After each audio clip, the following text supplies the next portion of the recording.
तुमची करामत खूप पाहिली, आता जरा यांची करामत बघूया. जी राज. कृष्णाजी बंकर होय जी. आपल्या शस्त्रग्रहाचे तज्ञ. वा. राज, ही 2 चिलखत घडवल्यात नवीन. ओ बंकर, आमच्या तलवारीन मोर कंची बी चिलखत टिकत नसतात काय असं जी. हा एकदम बरोबर बोलत बघा सुभेदार. तानाजीराव, हा नुसतं बोलू नका, चला या चिलखताची परीक्षा घ्या. हा, घेतो की राज. या सजराव आला ते चिलखत इकडं बघू तरी असं कंच चिलखत बनवलंय. असं काय तसं काय हा नाही अहो बघ. हा, सुभेदार घाला घाव.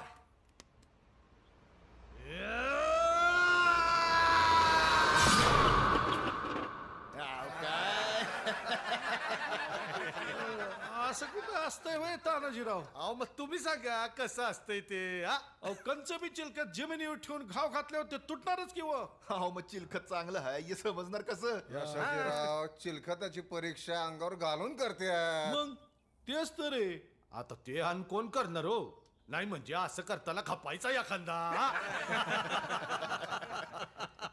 ते होणार नाही याचीच खात्री हवी बनवणाऱ्याला. काय कृष्णाजी, तुम्हाला आहे ना तशी खात्री? तर पुरी खातर आहे माझी महाराज. आणा. हे बघा राज, हे ना हे हिकून असा हात घालायचा. हे काय राज? अहो चला चला, सील करा, चला अहो जी. चला, अहो या चिलखताची परीक्षा घ्या.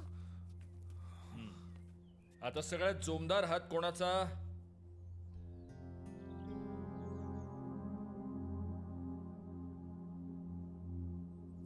तान्हाजीराव, या.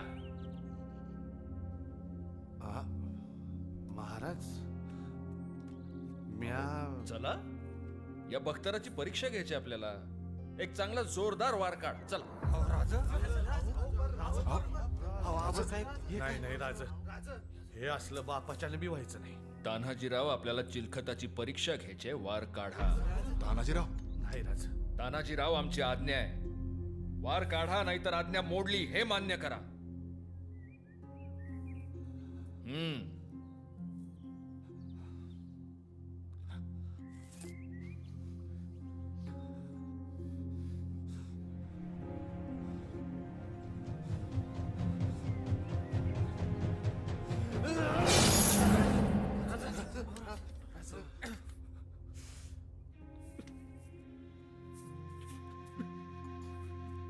वाह वाह कृष्णाजी, वाह, काय बख्तर बनवलंय. कान्होजी काका, पाहिलं का?